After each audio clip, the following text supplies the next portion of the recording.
psychologist, I ran up to him, asked him, should I go to the Jungian Institute in Chicago? And he was kind of like, yes, but it's complicated. It's just interesting. Short dream. Well, yeah, it is. But I think there's something, I mean, this is something that you have an aptitude for, really do. I mean, at least you are permeable. I think Ivan is too. Well, I wish I had the access, the permeable to the unconscious that you guys do. Gary does too, quietly. He has some very good dreams. I mean, very quality. I mean, that, you know, the two dreams that you had about, that had the series, I can't remember what was the last one we just had about the woman. Oh yeah, the going in the house with the big bath on top. Oh yes. Yeah. Oh, that was so beautiful. And that was following the one about the anima, you know, making an exclusive club which you weren't included in. Yeah, I mean, right. Not the sort of dream you want. Well, yeah, the latest I'm one, not Act of the saying that. Thief. I think that is the dream you want. I do like Really? those kind of dreams. Well, yes. I mean, it tells me something, and actually, it's a challenge. And I mean, every dream is a good dream. You know, I mean, that was I don't know if you heard what read what Marie-Louise von Franz said about nightmares. No. You know, well, it's pretty interesting. Yeah, well, because you need shaking up. You know, it's a shock to the system, a shock to the psyche. And she says they usually always end up with you waking up like this to try, because the ego gets so upset that it goes into survival mode, and what it does is it just throws you away. But she has we'll have to read that next time. Oh yeah. Yeah, if I can find it. You know, I've been reading, what's it called? The Way of the Symbol or whatever. The Way of the Living Symbol and the Way of the Dream. Oh my gosh. Yeah, that's just an incredible book. That's having a lot of. Well, yeah, wait you get into, when we get into the dream series, it's because it's a very interesting case of what claustrophobia is.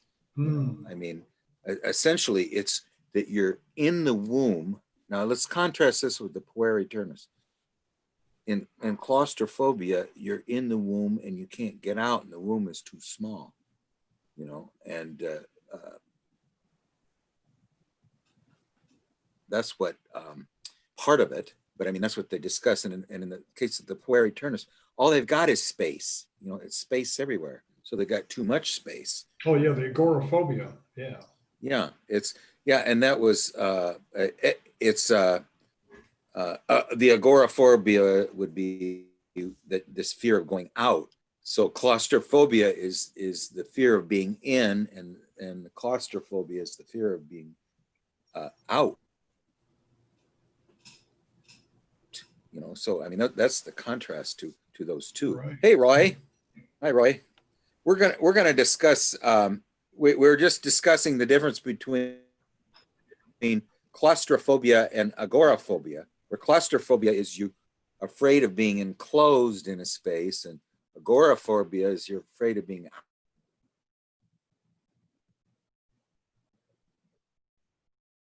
out in a space. And this is the living symbol that Gerhard Adler did.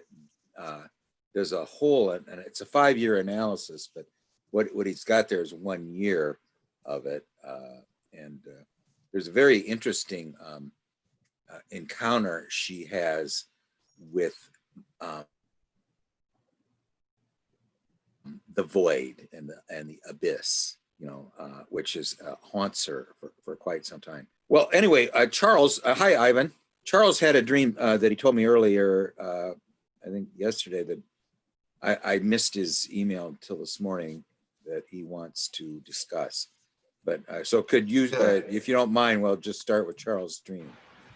Go ahead. Yeah, and this is one of those dreams that, we were just speaking about a moment ago, that is more of a nightmarish kind of shock to the system. So yeah, let's go ahead here. Go ahead. So I was in a parking lot of what seemed to be like a public park at nighttime with my family. It was my father, my stepmother, and my cousin. And everything was fine. We were kind of just standing around in the cars. And all of a sudden, I noticed my cousin pulls out a gun and starts aiming it at someone further down the parking lot. Then I noticed that there are some kind of people kind of creeping around in the darkness with guns. Then next thing I know, I had a shotgun to my head. I'm giving the cash out of my wallet to this man. Then after I finish doing that, I'm very fidgety and desperate to find a way out of the situation. Really uncomfortable and quite scared, looking for a way to escape. Next thing I know, there's an armored personnel carrier, so like a tank, that arrives, and everyone must get into it, including me. And it's kind of seems like the people that were creeping around in the darkness are a group of men that are taking everyone hostage. I'm instructed to get in, but I try to sit on the back of it and just on the outside of it. And they tell me that I can't do that. I have to go inside and sit in the middle of it. And the seats are very odd. They are a row of seating that run down right through the middle of the tank and kind of look like roller coasters seats. They're a little bit abnormal, but it starts moving and I'm very hesitant to get in. And we kind of proceed forward, and we're in this little room that seems like kind of where we're going to depart from. And very hesitant to get in, and out of anger, one of the men shoots me in my left hand. And so I hop in, we take off, and right away, we take a sharp right hand turn, and I bail out of the vehicle to my left. And I bail out and roll through some bushes, and I'm standing in a clearing that's kind of behind the bushes. It's kind of illuminated by a street lamp. It's still like very dark. And so a man comes through the bushes, and I grab his pistol from him and shoot him in the head. Another man comes through the bushes.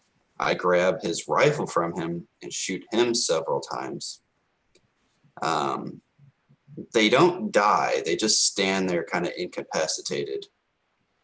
So taking the man's rifle, I run, I make a break for it. And there's a building just a little bit in the distance that is kind of like a brick building that looks like it could be some stores or an apartment complex. And when I get up to it, there's a little kind of like opening where there's several ways I could go to. And I take the stairs going down. And I descend down into the building while I hear a group of men say, "He's headed to the bank." I descend these stairs and find what must be the bank that they're talking about. And I can see military personnel through the window of the door. I drop my rifle and run to them with my hands up, hoping that they're going to protect me. They all have like clear rain suits on, like big like ponchos kind of covering their whole body. And after the dream, I started to call them the raincoat militia or raincoat soldiers. They take me in, and there's this voice of men that seems kind of just omnipresent, and they already know where we are. And then up above us, there was like a constant banging noise, like a battering ram, just knocking over and over again. And I'm in total dread, and this also totally demoralizes these raincoat soldiers. We're just like, how on earth do they know where we are, and how are they how are they getting to us? And the whole time in the dream, I'm very lucid and it's very vivid. And I'm just thinking to myself, this must be some sort of horrible dream. Like that has to be a dream. And the very last image I have is I'm just sitting there listening to them like bang away on the door or something. And I'm looking at my hands and it looks like they're covered in like a loose plastic. Like my whole body is covered in some protective rain gear. It's just this clear plastic. And I'm looking at my hands and I'm bleeding from underneath my fingertips. And the dream ends. Okay, well now, if you want drama, we got drama here. Okay. Yeah, this is a very interesting dream. I really think we're going to have some. Let's try it. Let's just start. Okay, so to begin with, the setting. Okay, the setting is it begins somewhat safe, not chaotic. You're with your family at night and with your cousin. So you're with the father and the mother, and is it the cousin? It'd be your father's nephew then, or your mother's nephew? It's actually my mother's sister's son. Okay, so it's a nephew of the mother. So you're standing around here, and so that starts out fairly good, except for the fact that it's at night. It's in a public place, and you're in the so the family is gathered in a place of the collective. There's two somewhat ominous things. One is you're gathered at night, and secondly, you're in a place of collective. Now, I'm not saying that's ominous. It starts out safe enough, okay? But it is the fact that it's at night, it's related to the unconscious. This whole thing is related to the unconscious. And rather than focus on the more mortal issues, I mean, the fact that there's, a lot of gunplay involved, let's just focus on what would be a euphemism for guns. It would be some threat. There is a threat of from different directions, a lot of different directions. Okay. So anyway, you start out with that, and then suddenly the nephew of the mother notices people that are threatening. He tries to preemptively defend against those people, and and then this, so he's aiming a gun, and then now one of these people comes up, and now this is dramatic, but let's just call it a threat, that a gun is put to your head to give up all of your possessions.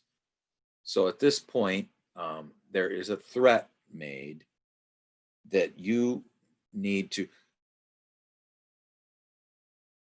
So the threat I'm saying is two things. One is that I think the main thing is that it's the psyche saying that it's demanding a response. I'm going to see if I can find that little thing that Marie-Louise von Franz says about nightmares, because it's very good. But anyway, there's this threat. So what I'm thinking is the psyche is telling us. Here, let me just read what Marie-Louise von Franz says about nightmares, because I think it's pretty good. She says that they are substantial, vitally important dreams. So let's start out with that. They're substantial, vitally important dreams. They wake us up with a cry. They are the electroshock nature uses on us when nature wants to wake us up. The word nightmare, of course, comes from the word mare. The idea is that that there was an evil ghost in the form of a black horse was riding you in the night. And so you wake up with the cry, completely exhausted. The waking up point of the dream means the bang with which the unconscious says, now that's it. Now attend to this. And so the nightmare is really shock therapy. It wants to shock us out of a deep unconscious sleepiness about some dangerous situation. When we have nightmares, it means we are in a psychological upset of some sort and much too sleepy and unaware of it. Then we have a nightmare to wake us up. The nightmare has a characteristic of a certain urgency, as if the unconscious would say, look here, this problem is urgent, okay? So anyway, at this point, we're going to let's just go through it and finish it here. You give up the cash, then you're looking, so let's just say that there was a threat issued to give up part of your persona, which would be your possessions. So the psyche or some daemon in the psyche or some energy in the psyche is saying that you need to give up everything you have, and it's demanding it with a some kind of threat that can't be resisted. Okay, then you're looking for a way to escape. An APC or armored personnel carrier comes up. Everyone gets in it. It's a very strange one. You want to ride on the outside, but no, you must be contained within it, in this defense against the psyche. Okay, and then you sit in the middle. So there's some idea of in this defense against the psyche, you don't sit to the left or the right, you sit in the middle. But then it takes a very sharp right turn, takes a very sharp turn towards consciousness, and then you bail back out into the unconscious on the left-hand side. And you roll in some grass where there is a light, and then you first someone to get you into the armored personnel carrier. Is this before you bailed out, correct or not? I'm sorry, you broke up a little bit. Okay. Saying when I got shot in the hand? Yeah, that was before you bailed out or after? Yes, yeah, that's how they kind of got me to get into it. So now they shoot you, or they make a threat to your left hand. So they're making a threat to how you connect or how you are active in the unconscious. The hand is pretty much all we have to act with, and so the left hand is damaged or is threatened, or with a somewhat superficial wound, apparently, to get into this this protection against the psyche. We're not sure what it is really, but you have to sit in the middle. Okay, then it makes a sharp turn to the right. You bail out to the left.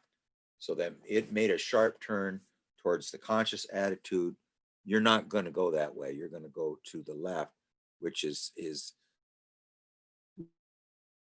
really the direction of night and the direction of dream and the direction of unconscious. It's not the direction of the ego consciousness.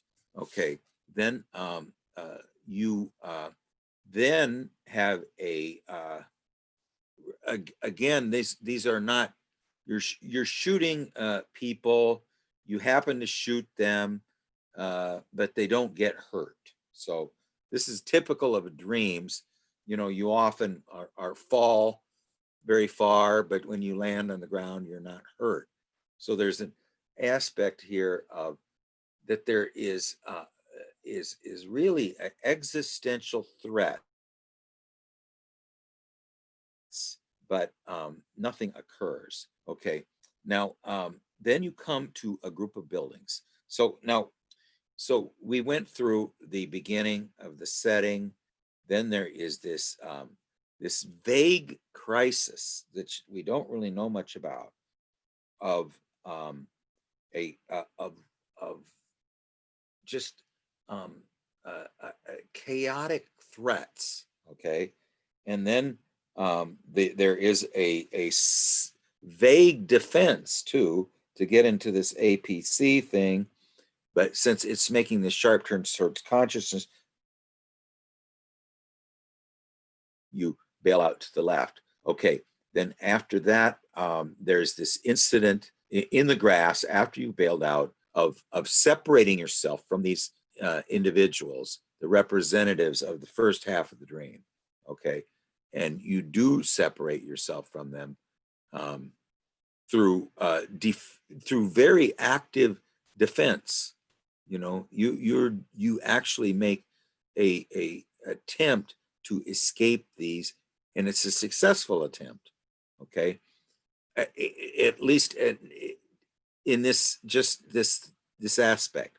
But then you come to a building or an apartment. There's several ways to get in, but you take the stairs going down.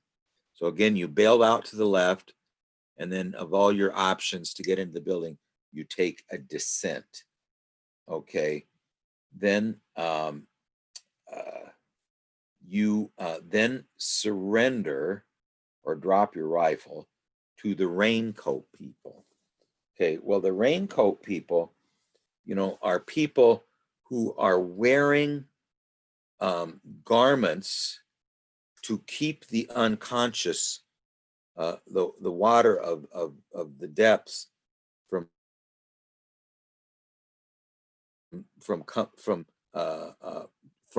flooding them. You know, they have a defense against the unconscious. So, you know, there's been two defenses against the unconscious. One is the armored personnel carrier. Now it's the raincoat people.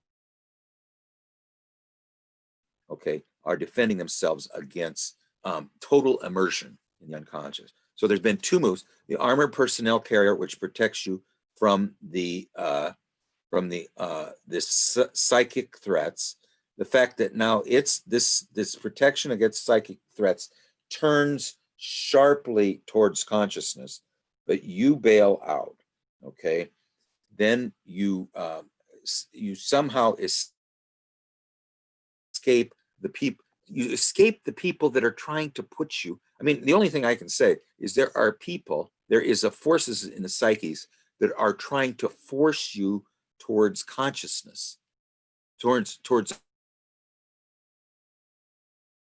the higher, a stronger ego, and you're resisting it by with somewhat some tenacity. Okay, and then and so then you're shot in the left hand. Well, see, these are the people who are trying to force you into consciousness, and they the way they're going to say, we will take that left hand and injure it, so you're not going to be able to act in the unconscious anyway. And it's trying to take you towards consciousness. Then you meet up after a successful escape from this first attempt.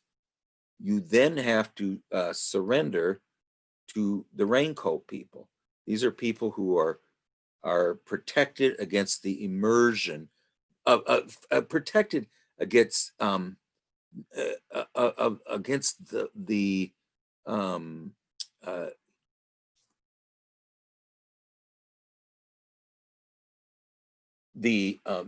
deluge. Okay, they're protected against the deluge of the unconscious with the raincoats. Okay, all right. Now, then you're not. Then at this point, they take you in, but you're very. It seems very. You don't know where they are. You don't think they know where they are. Is that correct? Is that what you said?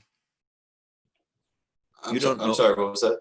You don't know where they are. You don't think they know where they're going or where they are, these raincoat people. Or what did you say?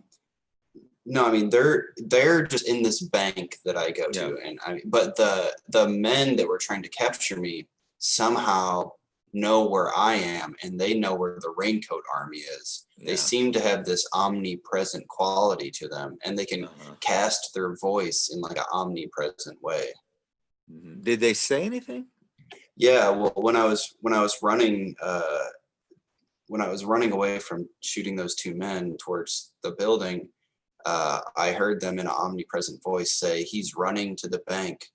And then when I was down there with the Raincoat Army, I don't know what they said in particular, but it was kind of like, they're down there, like, we know where you are, like there's no escape type deal.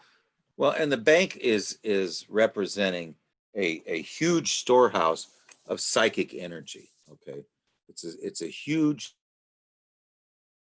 storehouse of psychic energy. You're running towards this huge storehouse of energy, stored up energy of the psyche, and this it's a very interesting differentiation here between the raincoat people and the omnipresent people, okay, who seem to be malevolent, and yet what they are trying to do apparently is to protect you from what they think is a threat from the psyche and take you to the right, and then if you don't do it, they injure your left or your unconscious side. Okay, so then the raincoat people take you in. Then you hear a banging, and the banging is something is trying to either get in or get out, or there is some type of trying to burst through a gate. I mean, blessed is he who breaks past the gate. There's this idea of confinement and something trying to break out. Okay. Then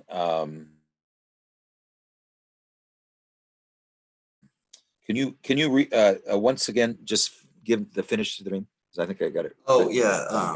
But it's after So the banging. after the banging started, I kind of just look around at the Raincoat Army people in a sense of dread, and we're just kind of like, how in the hell do they know where we are? Like, how do we defend against this? They're gonna come get us.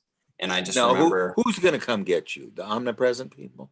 Yeah, the people that were trying to take me hostage to begin with, we assume that they're up there trying to bang the door down or something, and that we're just astonished. How do they know where we are?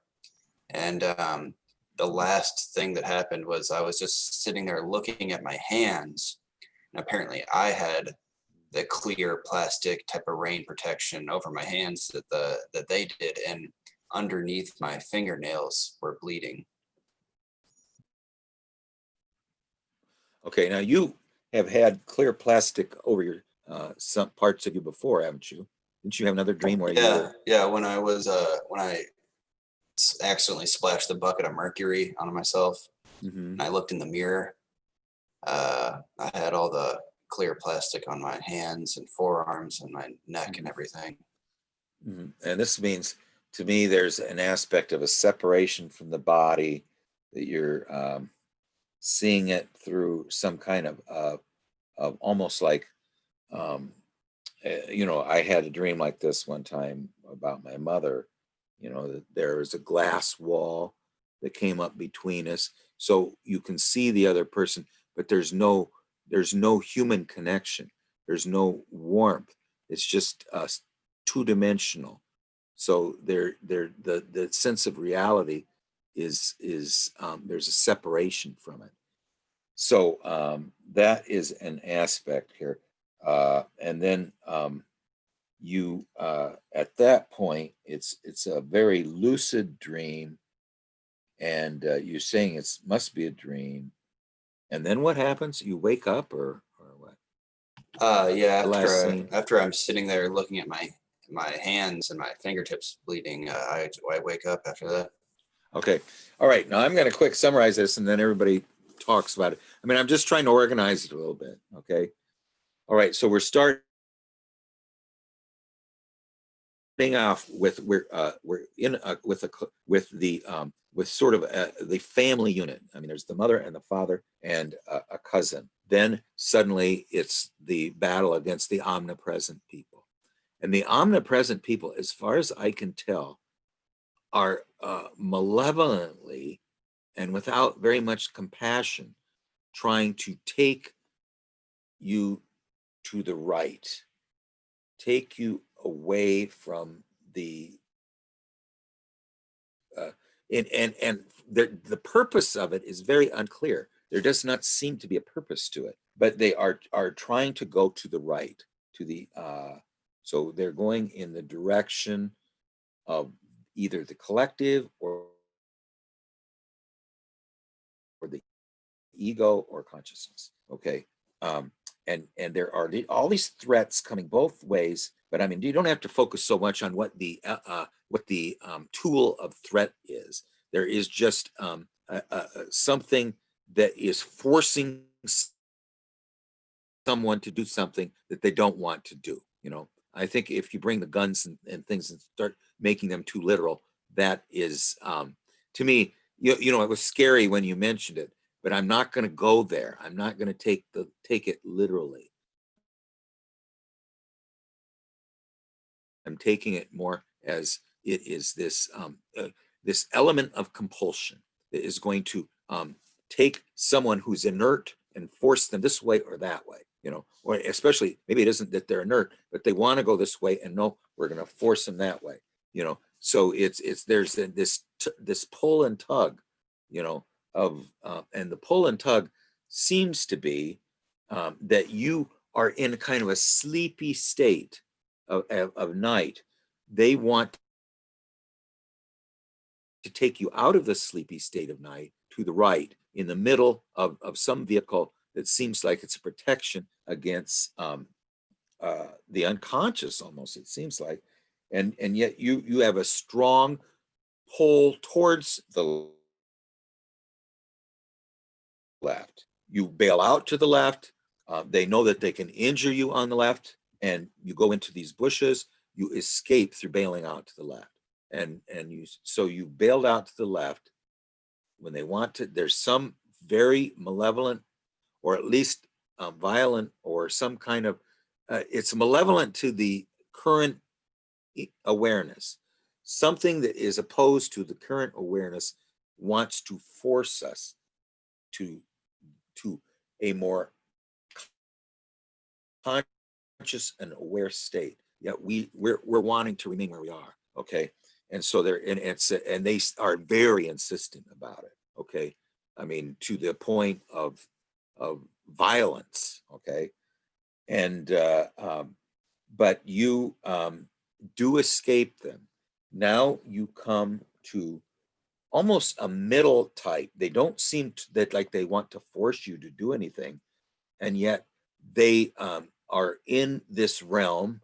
They're not going to leave this realm, yet they wear protective clothing against the deluge, which you don't have.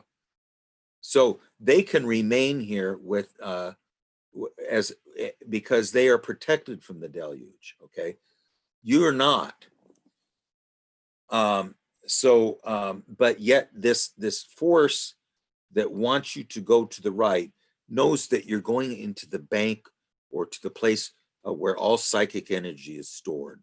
So, you know, this is pretty much, you know, the unconscious, you know, that's where all psychic energy is stored. There, he's going to the bank. He's going to the depths. He's going to hide there. He's going to really hide in a sort of a almost a say like a state almost of a narcotic state, just a state of you know, of poppies and some kind of a trance state that is almost hallucinatory, you know, that it wants you to that's where the bank is somewhat, you know, and then but the soldiers are protected against it with their protection against the deluge. But this force that wants to break in to this world of somewhat of an isolated state, somewhat of a state that is controlled by a almost a siren song of you know, I just remember Hillman mentioning this. Just let me see if I can quickly find what the way he put it, because he put it very well. I just wanted to Yeah, go include ahead. one little note. I thought it was interesting in the dream that the raincoat army were all very uniform. They all had matching camouflage uniforms. They had the same exact type of rifle, while the other group were very ragtag. Everyone looked different. Everyone had a different type of gun. I just thought it was an interesting factor. Yeah, I mean, they're more of a, you know, I'm not sure what that means, but you could just say they're more differentiated, where the raincoat people are less differentiated, more more of a mass, where the other side has become more differentiated. Well, here's what he said, and I'm just thinking of this, that each of us enacts Persephone in a soul, a maiden in a field of narcissi or poppies, lulled drowsy,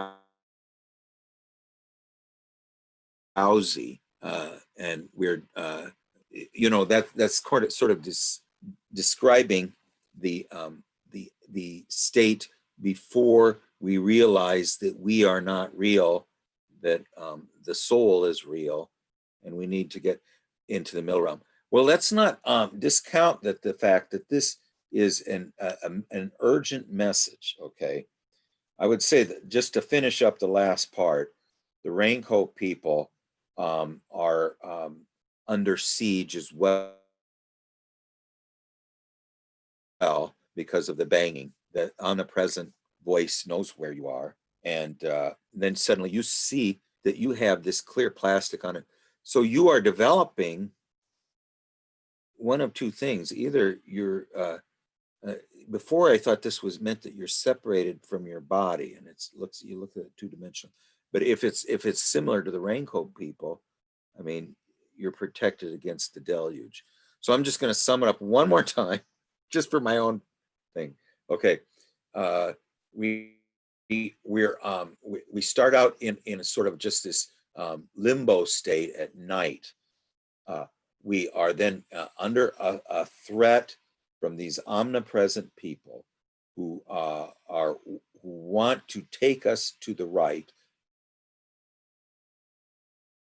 And if we don't, they shoot us in the left hand. We bail out to the left. We somehow escape them. We're now with the more neutral force, which is protected against the deluge of the unconscious, but is very undifferentiated.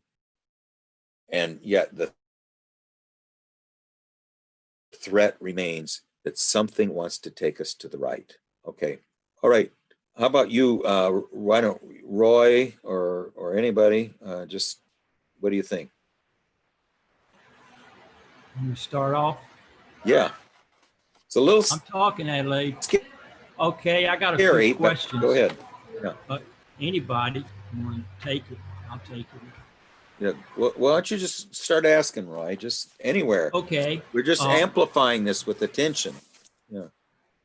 Okay. A question I have is, I think Charles said he was 30 years old, and does he know about the Saturn return?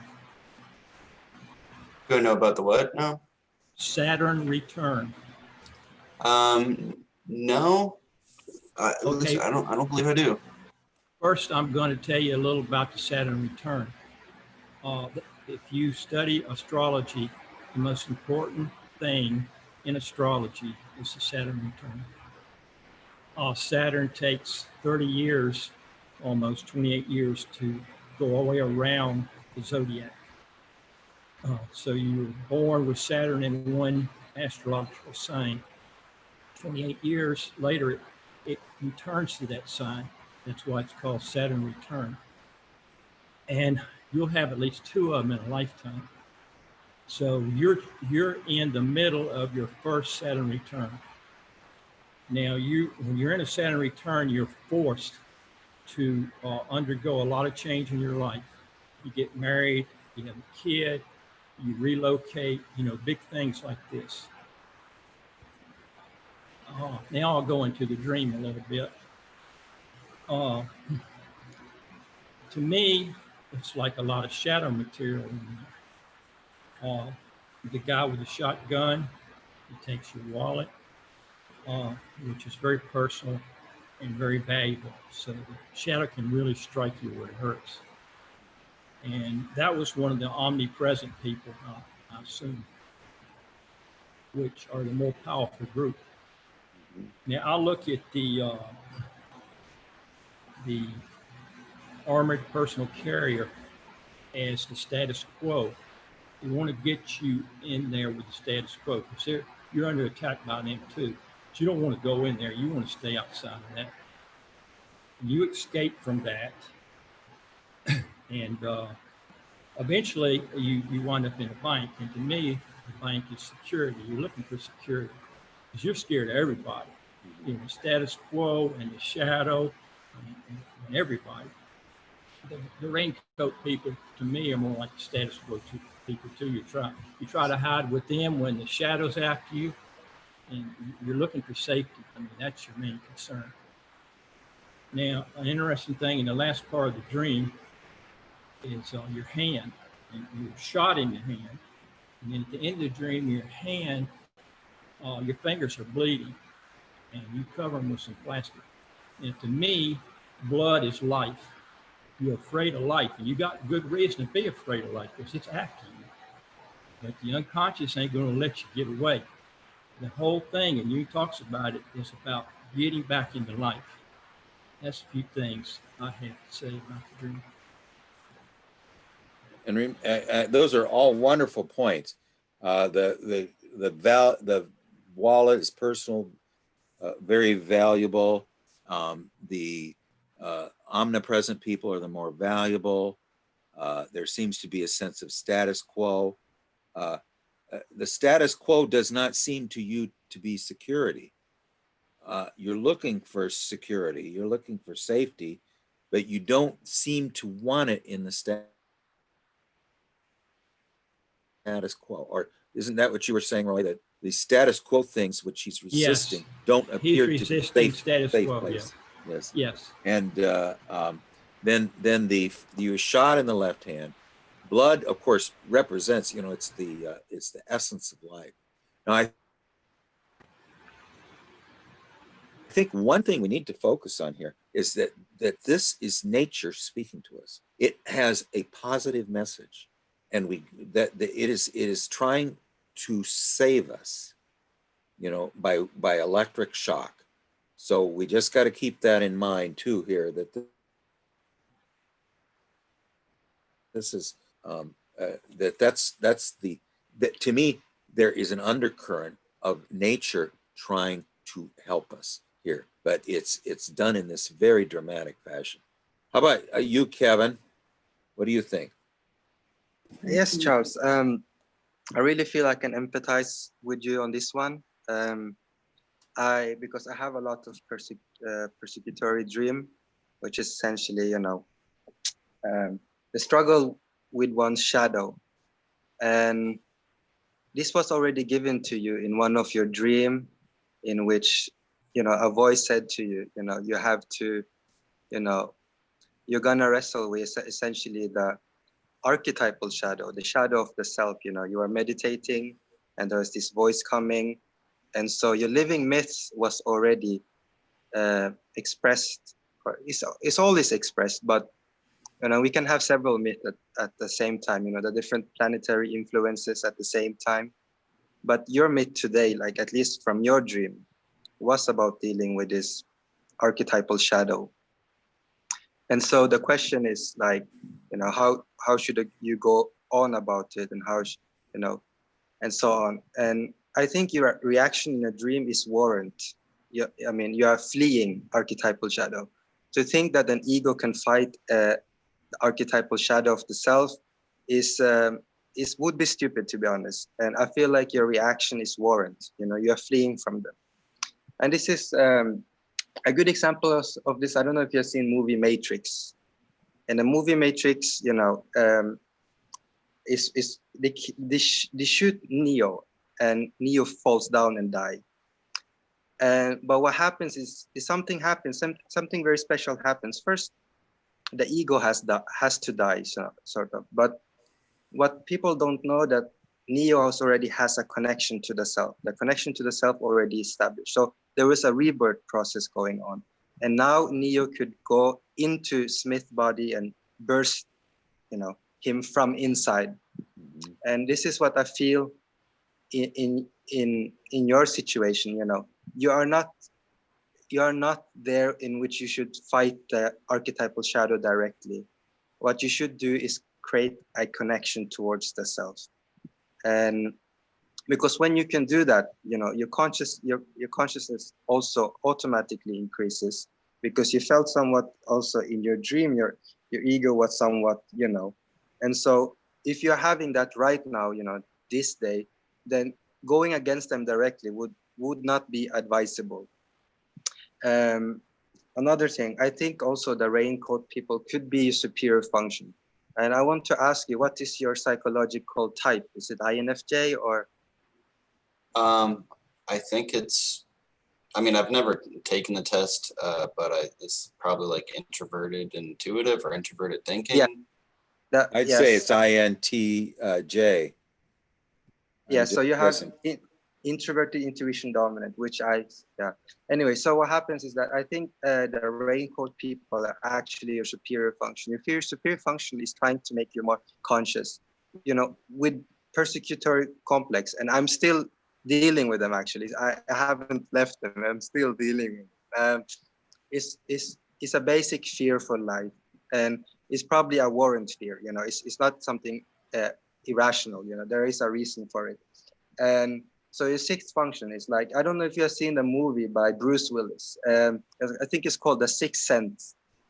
He has almost like an introverted intuition superpower, in that, he could find where there was thing happening in the environment. He could feel like, oh, this is something happening in this building, and something wrong is going on there. And he goes in and he saves people, but everyone wants to kill him. But what people don't know, that what he's trying to do is actually save people from bad people. And I feel like this figure of yours is your introverted intuition taking you towards consciousness, even though they are wearing uniform color. But I think it has to do with the opposition you are dealing with. You are dealing with two extremes right now. Two extremes opposition in your psyche.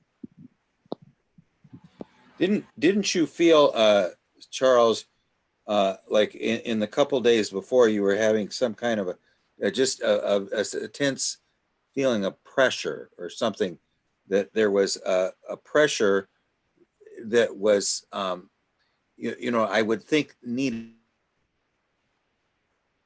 a release of some type. There was a pressure buildup. Did you mention Yeah. something like that? Yeah. I've felt like that recently. I mean, just to put some kind of outer context into things, I actually just moved into my very first apartment a few days ago, and I'd been under the care of family for a very long time. And so kind of like just now getting out on my own and just now having to face the world like as an actual responsible adult. And this Yeah, that's a dream kind very of coincided pivotal. with things. Yes, I think that's very helpful information, because it's a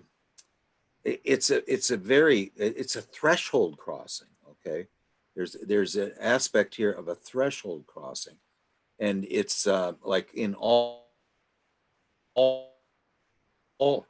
Jung used to say, for some reason he always was focusing on fords in a river are always the most dangerous place. He mentioned there was there were some people that were following this king of Belgium or something, and they wanted to assassinate him, but they didn't have enough. Uh, uh, uh, they just couldn't do it until they got near the river, where there was this place of a passage, and then suddenly, at that point, they could go through with it. So I think that there is a sense of danger right now. This sense of danger if it's related to the fact that you've moved into a new apartment, will subside soon. But I think that the helpful information to me about that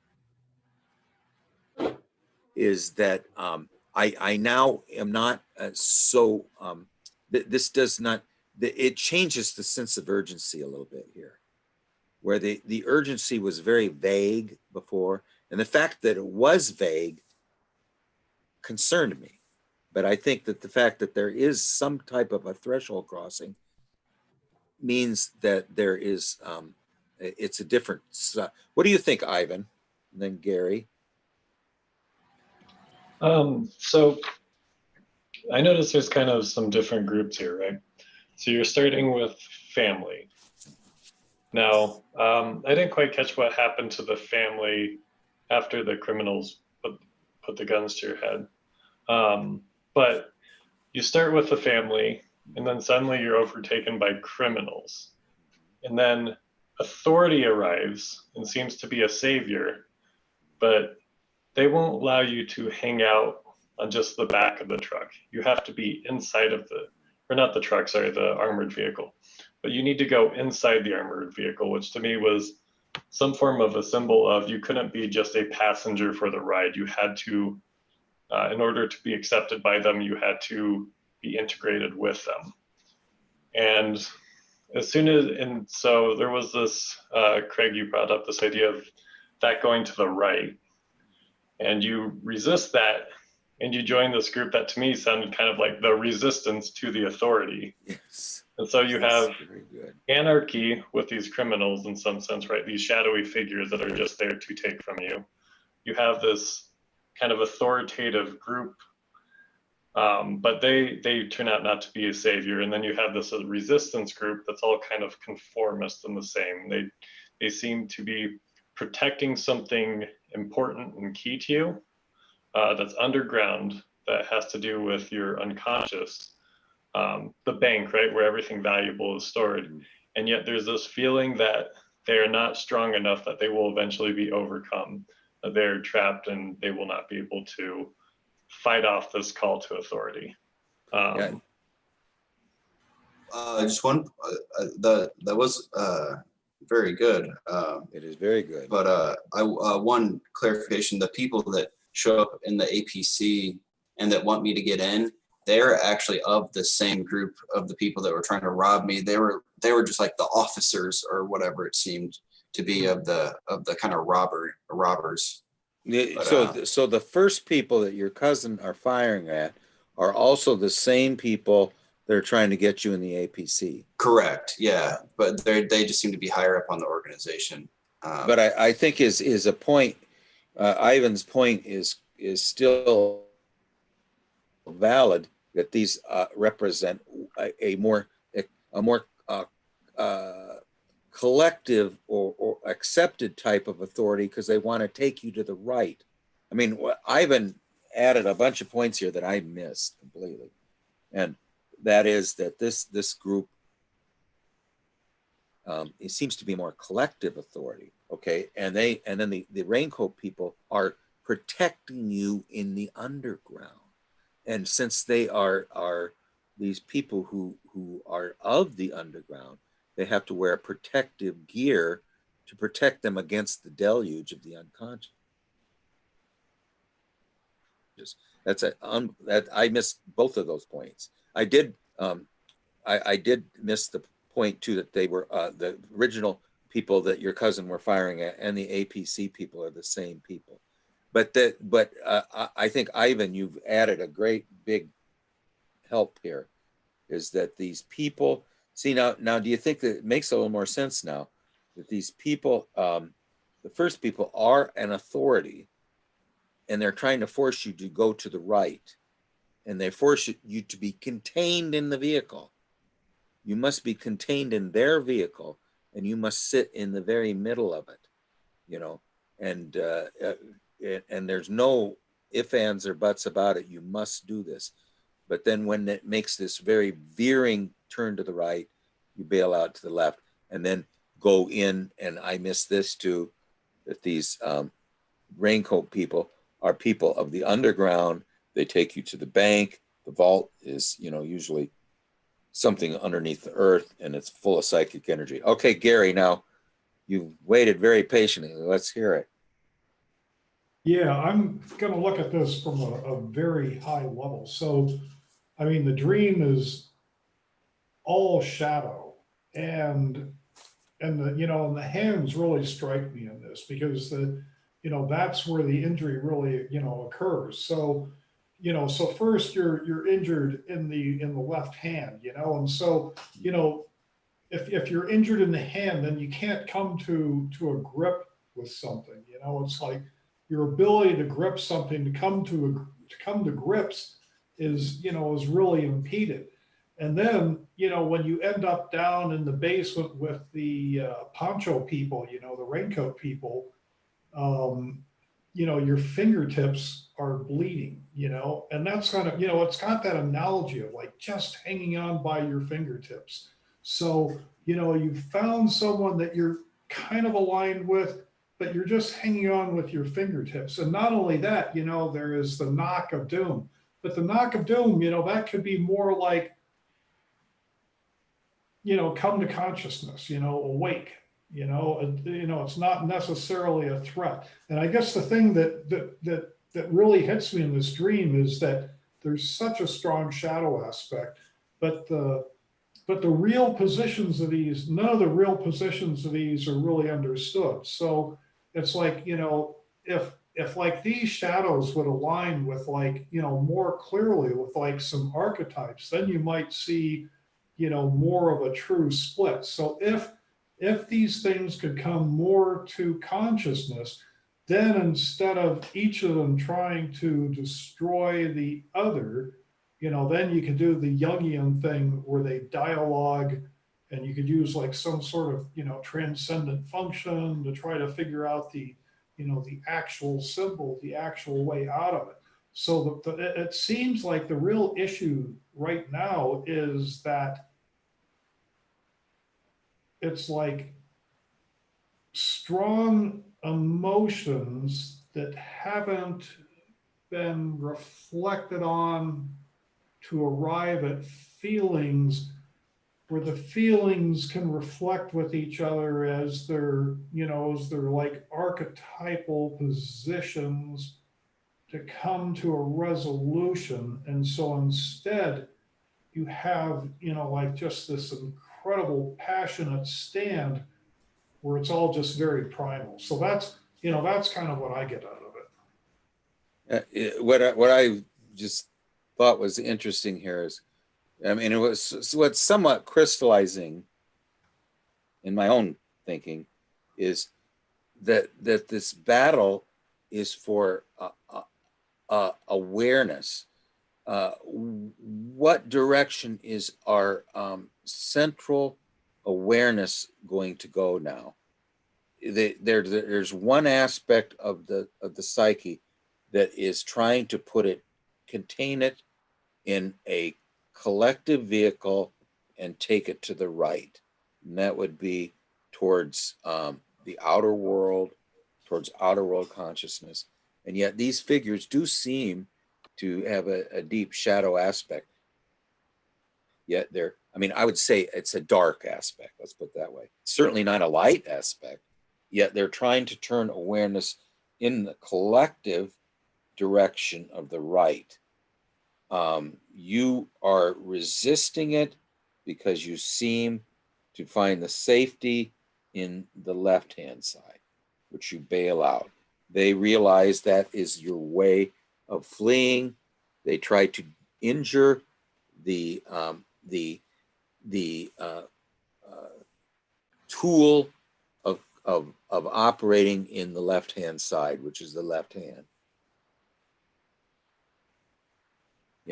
Then, so that's the one aspect, is this aspect that wants in collective vehicle to take us to the right. The other aspect is the more neutral aspect, which is doesn't seem to be going anywhere, but it's just in it's underneath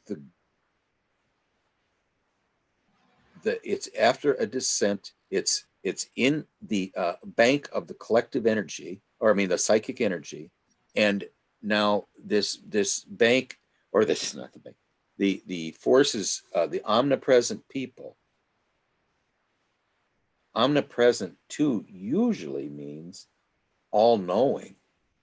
You know, and also there's an omniscience aspect too, because they seem to know where everybody is and where everybody's going. So they're not only omnipresent, but they're omniscient. So, you know, that is sort of the hound of heaven, you know. I mean, this is that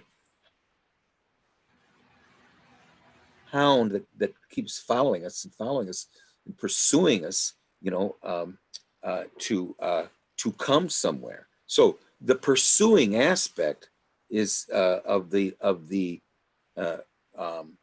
first people is very reminiscent of the hounds of heaven, you know, and because they're omniscient and they're omnipresent, so they have a divine quality. Okay, so it's not really too shadow. There's an aspect of it that has a divine quality, the omniscience and so then the raincoat people will protect you in the unconscious, but the hounds of heaven don't seem to think that's the place to be, you know. I'm going to look up the hounds of heaven, but Roy, why don't you do you have any more comments? They're groups, these different groups. They're groups, and they seem to be vying for his soul. Mm-hmm. Um, Yeah, go ahead, Kevin. yeah, I was thinking like Charles, I think, yeah, like about, you know, why are the same people, the same group of people, first of all, hunting me, and the same group of people also protecting or have somewhat a protective mechanism. And um, I think this is because of the paradox of an archetype. An archetype, whether the great mother and so on, you know, they are the one that, you know, pulls you towards inertia, towards unconscious. But like Maria Louise von France also says, they secretly want you to individuate. So the very same energy that pulls you has the opposition also to develop you. And that's why the self also at the core is both, you know, God and the devil. The both opposition is essentially one, you know, the contrast happens in ego awareness. And so I said also like, okay, but you have a dream. And so how do you deal with a dream? Like, what can it, you know, what should you do with this information? I feel like this is just my thinking. Like, I think most Jungian people would also think the same way, is that, you know, is develop a connection with the self, but not essentially just directly towards the self. It's more creating a connection with your anima, because your anima is the doorway to the unconscious. If you can close the door, in a sense, if you have some conscious realization of the anima, of your feminine, and I think it also was seen in your dream, the feminine is essentially, you know, the one that tries, because there is the opening towards the unconscious. If you have a conscious realization of the anima, you can somewhat open and close the door lightly. You know, you will never fully close it, but just enough to say goodbye to them, sort of. So I don't know, like for me, I write to my anima a few times a week. I don't have a dialogue with her, I just write to her. I write love letter to her. And because for me, that's establishing connection with life, you know. All persecutor complex is not only just anything that has to do with life, is also has to do with the anima and the self, because that's the life force. And so establishing connection with the anima will help realize, you know, the potential of the life force already sort of there. Yeah, that is something. I'm relieved that you're moving into a new apartment, because if you weren't moving into an apartment, I'd be a little more lost on this. But I just wanted to read you. This is the first part of the Hounds of Heaven, and it's very reminds me of the omnipresent people. You know, I fled him down the nights and down the days. I fled him down the archers of the years. arches of the ears. I fled him down the labyrinthine ways of my own mind, and in the mist of tears, I hid from him an underrunning laughter. Up visted hopes I sped and shot precipitated, down titanic glooms of chasm fears, from those strong feet that followed after, but with unhurrying chase and unperturbed pace, deliberate speed, majestic instancy, they beat, and a voice beat, more instant than the feet, and said, all things betray thee who betrayest me. So there, I mean, this is the aspect of, I don't really know what the omnipresent people want to do. I don't like the way they're doing it, but they are omnipresent, they're omniscient, they're the hounds of heaven. And I think that what they're doing is a voice that needs to be spoken with. You know, I mean, where do you want to take me? What do you want me to do? What do I do when I get there? Why are you so insistent I go there? Why are you taking in the APC? You know, what, you know, the APC to me is a little bit of a mystery because it's so collective, but it's going to take me in that APC. I have to sit in the middle, you know. Anyway, there is, and then so let's just say the two main forces in there are this force that is the stronger of the two, as Roy said, that wants to take us to the right, and then there is the force that remains and doesn't want to move anywhere. That's in the unconscious, near the bank of psychic energy. And when we go there for security, this comes back here and starts banging on the door. We're here. We know you're there. He went to the bank. We're going to get him.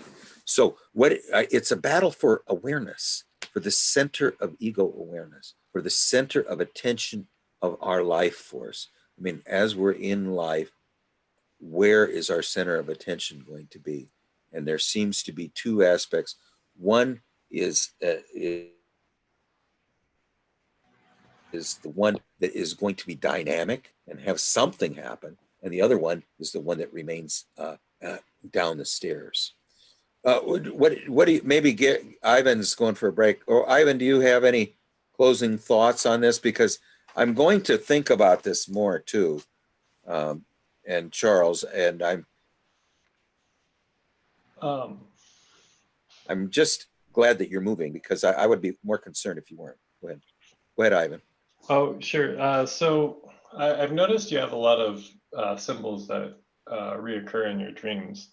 And I think that one of them that you mentioned is that you have water reoccur in your dreams a lot, which is interesting because these figures are wearing raincoats. I wasn't sure quite what that meant, but I thought it was interesting enough to kind of mention. I had some other symbols in here too. That and the protective clothing, the clear plastic, which we already talked about.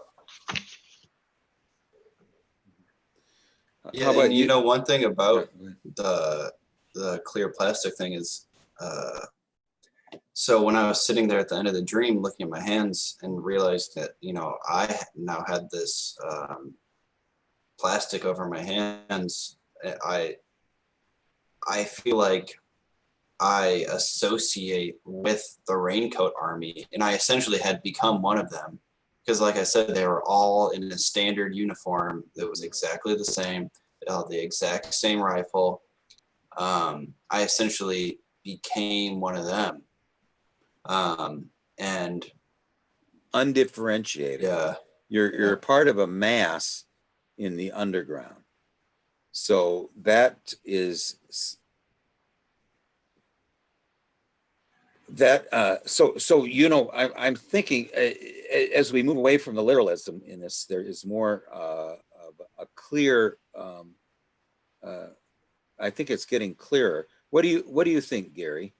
You got any closing thoughts on it? And then maybe we can sum Well, up. I just, I agree with you. It's all these things are battling for, attention and awareness. But, I think in truth, though, it's like, each of those things has to be given their voice, so you have to find out what their voice is. I mean, right now it's just, pure passion and emotion. Each of them wants, your all of your ego to itself. And that's a terrible choice. You don't want to align with an archetype, so it's, yeah, you have to figure out what it is that they want to say without them killing each other, Yeah. Well, and just look, hear what Marie-Louise von Fransken is about nightmares. They're substantial, vitally important dreams. They wake us up with the cry. They're electric shock nature uses on us when nature wants to wake us up. And the waking up point of the dreams means the bang with which the unconscious says, now this is it, attend to this. So the nightmare is really a shock therapy. It wants to shock us out of a deep unconscious sleepiness about some situation.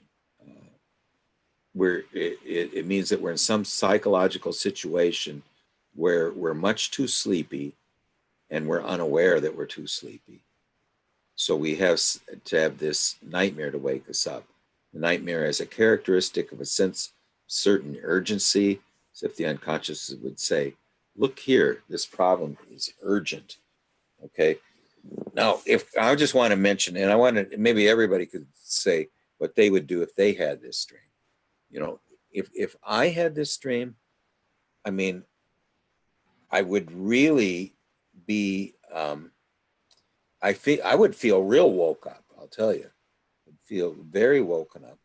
And I would think my only way of integrating this dream, and I think one thing we did here, and I think that I would do this in any dream, is we took out a lot of the literal aspects of it and made them more metaphorical.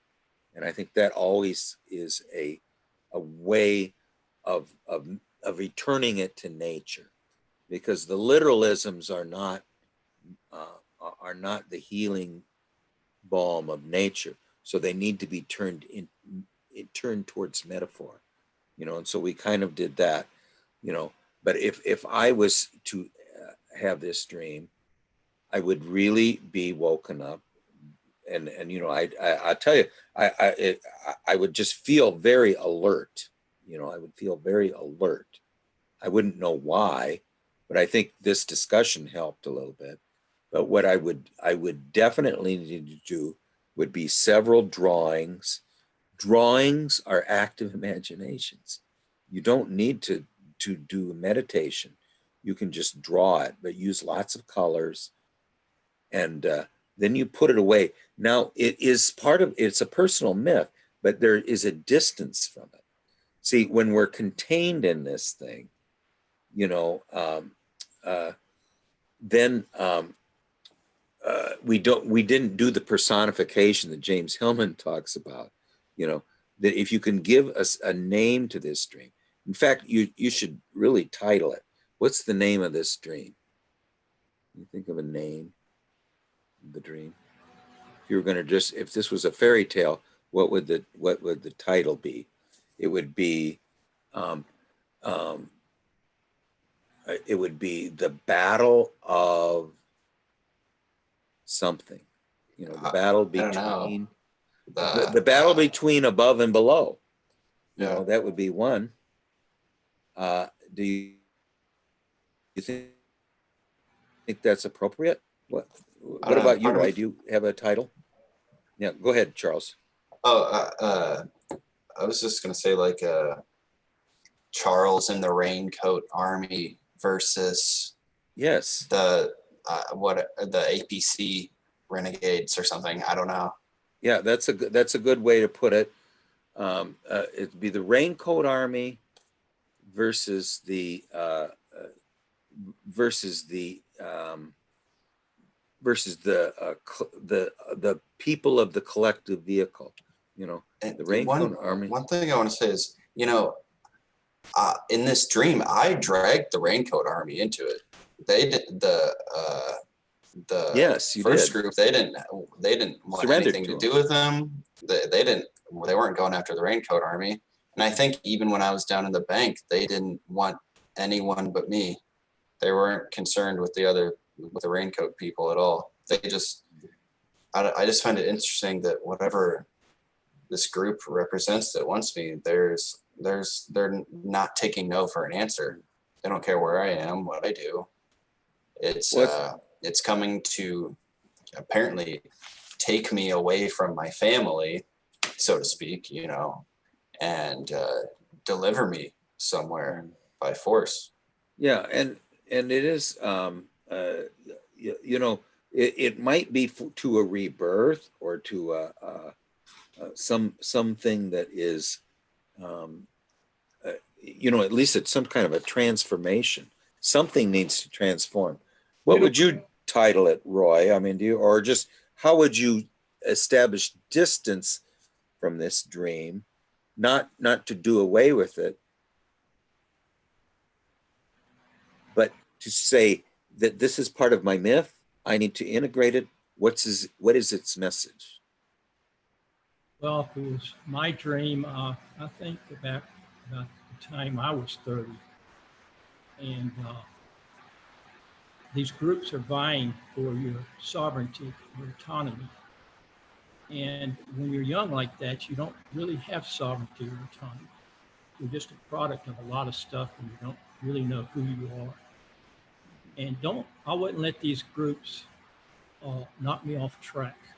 I would put a lot of time in reflecting on who I really am, what I want, what is my gift, and how can I expand my gift and contain it in my sovereignty. It's very important at that age. The image of sovereignty is very important. And I like the fact that don't let them off your path. You need to have sovereignty. So in other words, the one way of controlling this is that you don't let yourself be pulled by these autonomous forces in either direction. You need to establish this fact, at least, especially when you're 30. I am the king, you know. I make the decisions. I am the one that's going to decide whether I go left or right, you know, and I'm not going to let these unconscious forces pull me into the unknown either direction. So that sense of sovereignty is very important, especially like you said at the beginning, Roy, that when you're in the 30s and stuff, you're not sure where you are yet. It's sort of still developing, and the only way you're going to get there is to be knocked off your track, that you maintain your own ego sovereignty at this point. Is that what you were saying? I like that a lot. What do you think, Kevin? And then we'll just hear two more. Yeah, I don't have important dream to say. I just feel like I think if it's your own dream, what would you do? My own dream? Yeah, if if your own it was dream. my own dream, like I would think like this. I would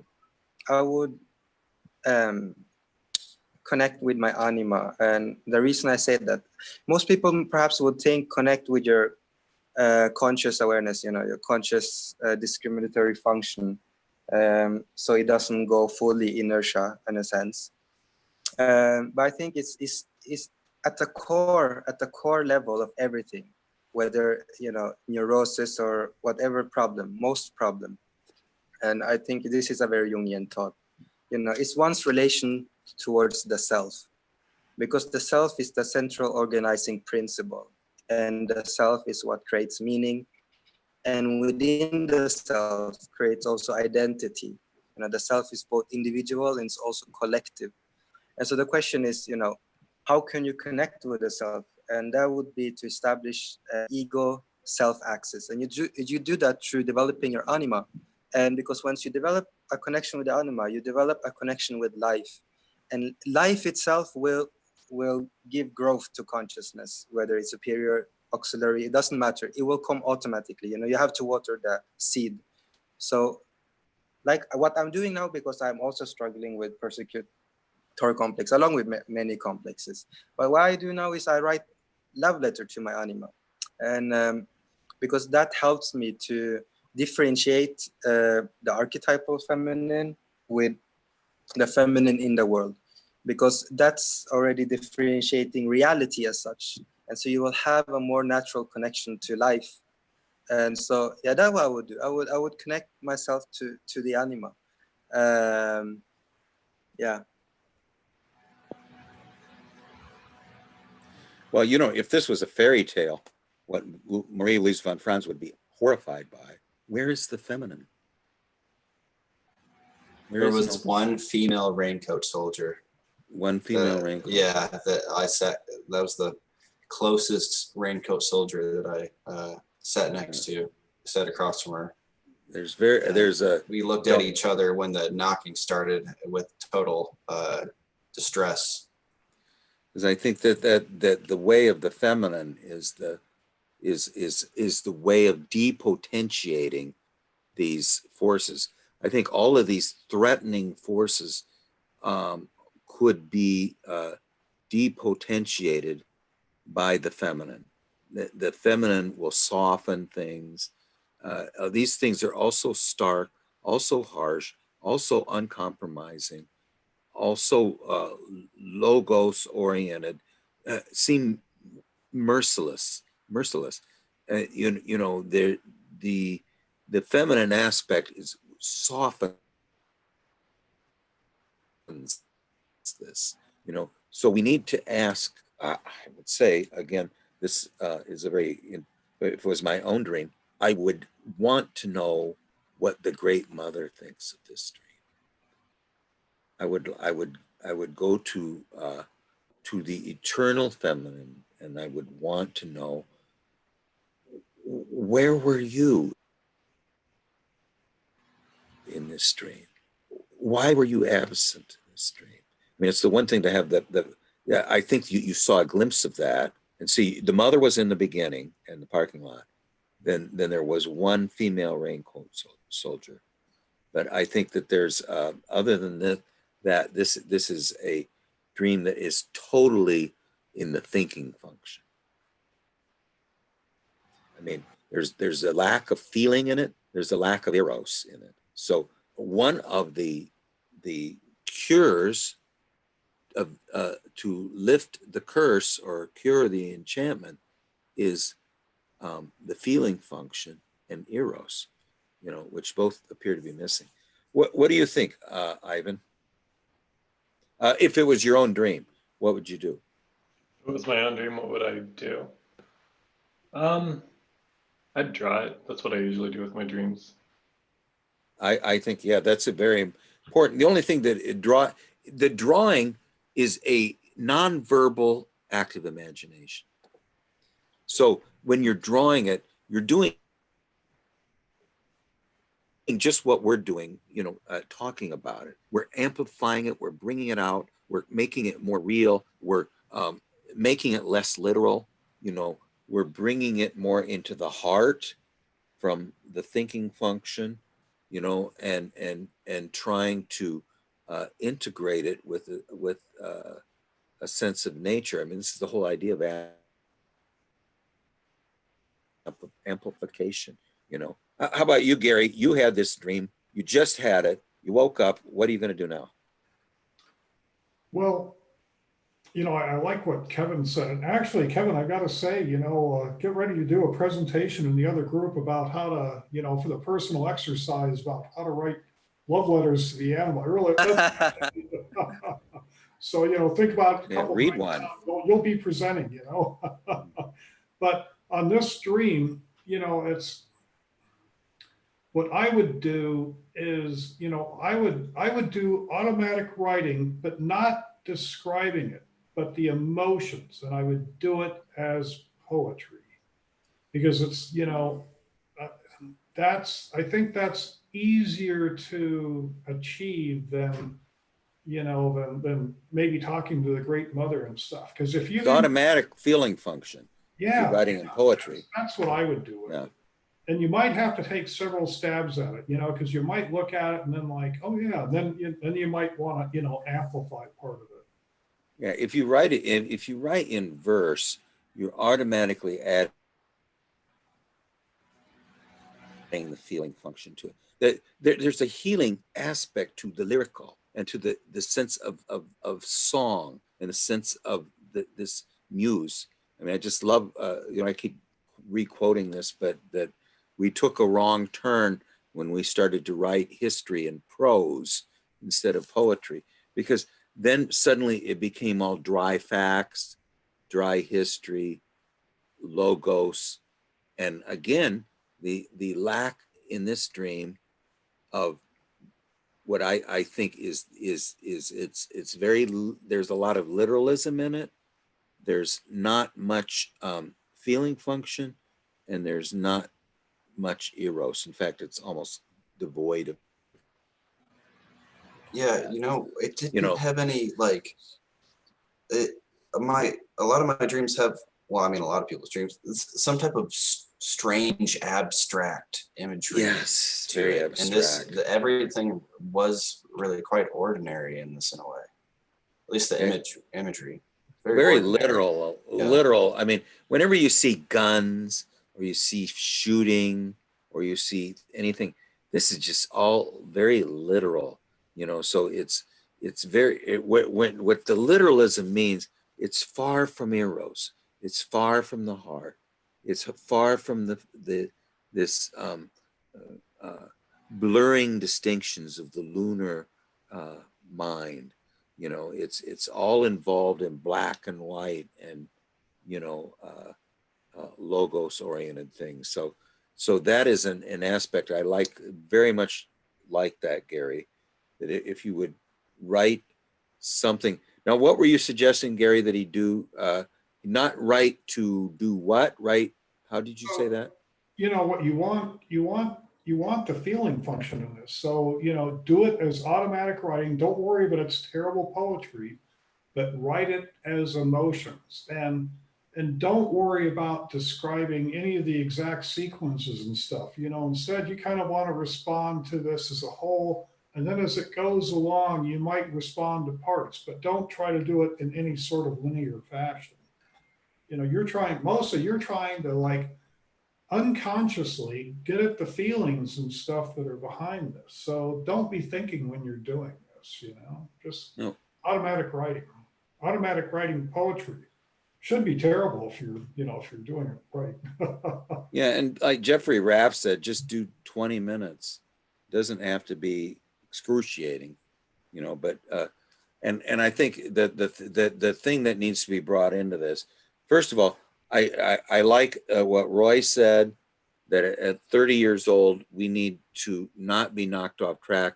We've got unconscious forces, one pulling us this way, one sort of that we just go hide in, Well, as you said, you didn't ask them to be involved, and all they want is you.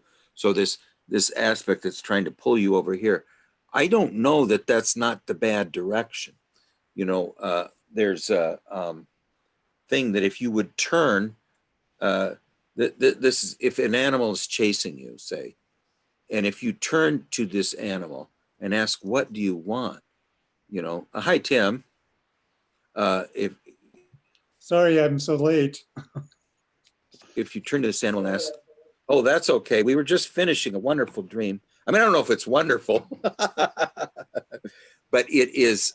It was a nightmare. Now, I think this is one of the first nightmares that we dealt with. But the nightmare was. Don't you think that we made some progress on this, Charles? I mean, I'm not saying we solved anything, but I think that we defanged it a little bit. Not just not so much defanged it, but I think what we did is removed some of the stark literal aspects and turned it more into a uh, a counter position in a piece of music. I mean, Yeah, that's we've often made it more story like, more fairy tale like. Definitely have brought the correct light to it. well. There's themes of see, if this was a piece of music, or it was a piece of, I would say if this was a play, that of course it didn't really have an ending. Not a lot of nightmares do, but if it was a play, the unsatisfying aspect of it is that there's no that the heart is missing. It's very it has a barren aspect to it. I think the one aspect of it that isn't barren to me is the raincoat people wearing raincoats to protect themselves against the deluge. I think then, but on the other hand, they're all the same, and there's no differentiation there, you know. But the aspect of that there is a rain or a deluge is very clearing. You know, I know that when Jung shoots Siegfried in the Red Book and kills him, suddenly there's a big rainstorm, and he knew that this would wash away all the guilt, and that he could escape, you know, from that. But anything anyway, it's a I think again that this is something that needs some healing work. If you're just going to leave it sit and nothing happen, it's it makes my heart ache. Okay, so I think that what I need to do is to work with it in a compassionate attitude. I think now the fact that you just moved into a new apartment too, that was a comfort to me to hear, because I think that this dream is somewhat of a response to that, and I think that the pressure you felt the couple days before also had to do with this new adventure of moving out on your own. Yeah, Do you think? You know, yeah, because one kind of theme that I get is like, it's a very or else type thing. Like, you're coming with us or else. Like, there's like you're doing this, you're going in this direction, or else there are dire consequences. I think like the idea of it being so consequential, like and possibly dire, like if I don't make the right decision or whatever. But one thing that I want to do is try to have active imagination to go back to the group and be like, look, all right, I'll get in your APC with you. I won't bail out to the left this time. I'll let you take me to where talk on their yeah, I'll go with you guys. Just make sure not to shoot me again. own terms. But remember what Roy said, and I think it's very important. Roy said that at when we're 30 years old, we need to we don't really know where we are, but we need to maintain our ego sovereignty. Roy, do you want to repeat that, what you said? Because I thought it was so good. Maybe we can, then Tim, you can finish. It's a lot of groups vying for his sovereignty. And that's what happened to me when I was 30. I can just sort of assume he's probably feeling some of that. And that's very important. It's like the egg with the God in it that you're hatching. You know, your sovereignty is. And pay attention to this egg. You know, your gifts or your demons in there. You're going to hatch this thing, and it's going to take a lot of willpower from you. It's going to take a lot of clarity from you, a lot of reflection from you. You know, to hatch this thing that's yours, your demon. It's very important. I think you have to be, I think, sort of a courageous general at this stage, don't you think? That that at this point we need a courageous general who's going to lead us somewhere and not let us be dragged off in a direction we don't know, you know. Tim, did you have any closing comments? We just spent most of the time on Charles' dream. I'm sorry, but it was a pretty vital Well, dream. But anyway, I'm sorry I missed it. It Yeah. sounds fascinating. well, did you have anything that you wanted to talk about, just personally, or Oh, I Right broke a rib yesterday. you broke a rib? How'd you do that? Oh, it tumbled off my bicycle. Ugh. So Okay, well, you don't look. You're at least from the shoulders up. You look okay. yeah, I'm grumpy though, so Okay. don't provoke me. All right. Okay. Well, anyway, next time, I don't know who's up, but we'll do some more. And I hope, Charles, you know, don't, I know this dream was a little bit upsetting, but I think I like Roy's advice. I like Gary's advice, and Ivan and Kevin advice. Is, you know, Kevin on I think that I don't know how important the feminine is in your inner work, but for me, it's I don't deal with anything else right now. I mean, it's really is important, but anyway, and Ivan, what was your, I forget, what would you do if this was your dream, Ivan? Oh, I don't have great advice. I usually draw my dreams. Yeah, I you draw just anyway. draw. Oh, I think that you can draw your way out of any problem. Is that right, Tim? Or not?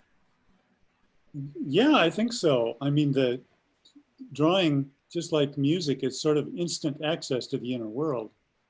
And if you can let go of all your expectations, it's a really marvelous kind of avenue.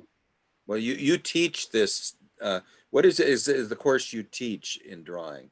Well, I teach figure drawing, Yeah, and but I thought there was some aspect that was not just figure drawing, or it was well, some yeah, therapy to aspect. right. The latest iteration of that is figure drawing as alchemy. Yeah.